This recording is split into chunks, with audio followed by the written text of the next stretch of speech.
Hi, bunnies. So this is my second time filming this because the first time it didn't export. I was so sad. Oh my gosh, I was so sad.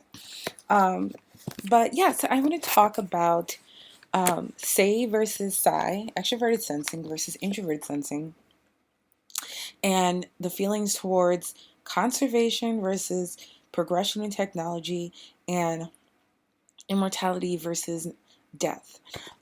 So yeah, sounds pretty heavy, right? But yeah, I just generally want to keep it light. Um, so yeah, something I've thought about for a long time. I've noticed, like when you even have the image of like some sort of tree hugger, it'll be someone that has introverted sensing in their stack. And what I find from introverted sensing that I like is that introverted sensing has a respect for natural laws, natural order, and the natural laws of the universe. While I find that introverted sensing paired with introverted thinking, they're into all sorts of hacks and technology and that sort of thing. The other side of them is actually very traditional, and specifically with introverted sensing, um, I noticed that they hate the idea. Like if you find a group of people that hate the idea of zoos and thinks every animal should just be free in the wild and that's where they're happier, it would be introverted sensing. And I think it has something to do with introverted sensing valuing history and conservation specifically. On the other hand, you have extroverted sensing that it's all about progression and manipulating the physical realm to get a desired effect. Um, and that's what introverted sensing is all about. And at many times it will come at the cost of the environment, other people, um, those two things in particular. So yeah, like a perfect example of that is whether you like Trump or not. I think it's very clear that he's an extroverted sensing user, and that he will always put progression, technology, and wealth accumulation above conservation efforts and preserving the world we're in. And if you just very quickly, if I want to just go over my stance on it before I talk a little bit more about different figures and their stance on it. Um, I like the middle ground. I feel like I have a moderate approach to both sides. Like I think that it only makes sense to preserve and conserve and make sure that the environment we have and we live, we take care of it while making technology better and reaching bigger heights, because that's something that also will be needed in the future. It's like we can't stay stagnant, but at the same time, we do have to care for the environment, which will slow us down. Like if we just didn't care about the environment, we could just burn through all our resources to make new resources. Um, I think that we would do that. Um, I think that humanity would do that. But if it takes a slower amount of time, I think we should consider that. Because a moderate approach will make sure that there is a world to progress, period, right? Um, Another thing is that introverted sensing, because they value the natural laws and orders of the universe, I think they have a very conservative conservative view of death, in the sense of like, they'll be the ones that are just like, it's okay when it happens when it happens. That's just the natural order of things. Whereas I believe that extroverted sensing kind of clings to life in a different way. And if you were to find someone that is trying to be immortal or promote longevity, it would be in the extroverted sensing camp. And I noticed that both sides feel very strongly about this. There is actual, I think, a fasting group.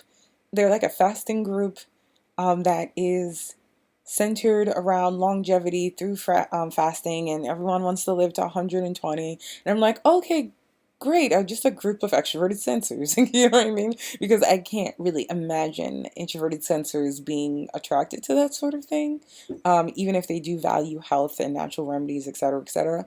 Um, for example, so Albert Einstein, noted INTP, he said that he felt it was inelegant to prolong life in an unnatural way, or to control life by choosing to end it, or to stretch it.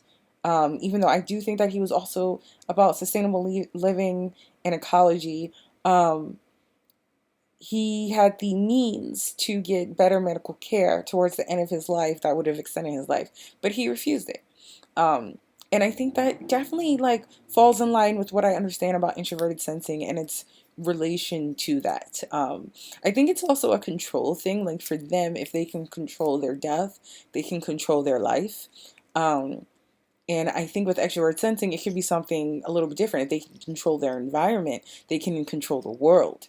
Um, so yeah, I find that very interesting. And on the flip side, you know, there's an internet joke about ENTJs wanting to live forever and always longing for immortality. And some people say that Mr. Burns from The Simpsons is an ENTJ. Sometimes they say he's an INTJ. I kind of feel like he's an ENTJ. But just, longing for that cryogenic chamber and, to kind of live past natural society and then come back in 1,000 years. Um, I see that more as an extroverted sensing thing and a control thing, a control of the environment and a control of the self.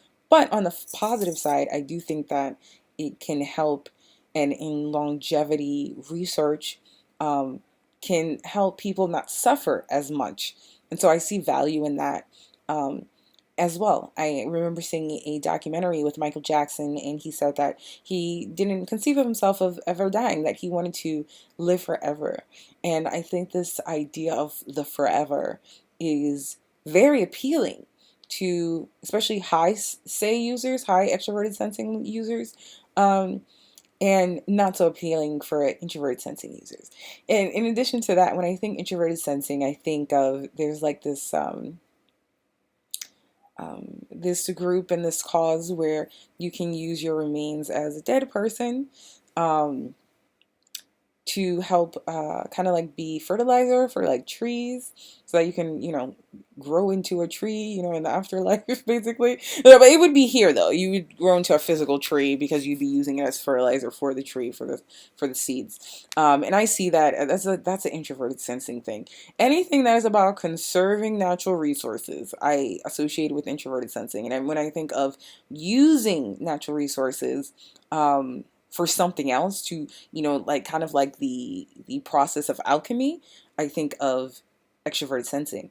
And yeah, so my stance on it, oh my God, I forgot if I even said it because I said it in the other one that got deleted. But basically my stance is you have to have resources to even make that process of alchemy. Like you have to have the resources be here and be intact and serving in the way that it's meant to serve before you can do something else. And so I think that both extremes aren't helpful. If anything, both extremes are extremely selfish, and in general extremes are selfish because you're not taking into account the common man or the common person, just the average person. So if it comes between cutting down a rainforest and destroying that, or building a mall, or building some sort of plant, I mean, like a nuclear plant or whatever it may be, uh, don't cut the rainforest down. Like, don't get rid of it. Don't destroy it because we need that to live. We need that. Okay. If you're like a Don Jr., Donald Trump's son, and you want to go hunting endangered, if not extinct animals, yeah, don't do that. Like your personal insecurities and your personal desire to manipulate the environment and to control the environment is not more important than the environment itself.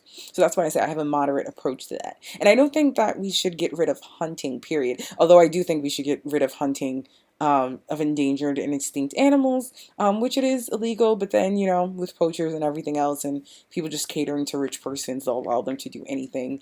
Personally, I love when there was a bunch of poachers that like got eaten by lions, and I love that because that's the real natural order of things. Um, so yeah, your desire to control the environment is not more important than the environment itself. That's my stance on that. Um, and in making life better, more sustainable, and of better quality to humans and anything that comes forth from humans in the future, I think that should be secondary, but it should be very important. I think it literally should be second on the list. Um, and that's because you have to sustain something before you can manipulate it or change it. It's like before you can lose weight, you have to stop gaining weight.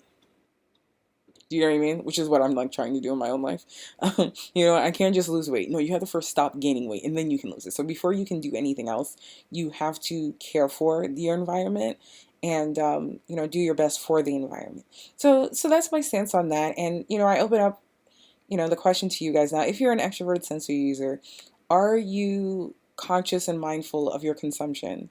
Are you someone that both strives for progression, but also wants to take care of the world around you and the people around you? If you're an introverted sensor, how do you feel about technology and space travel and kind of like progression in technology versus what it does to the environment? And yeah, so what are your thoughts on that? I'd love to hear it, and I'll see you guys in the next video. Okay, bye, bunnies.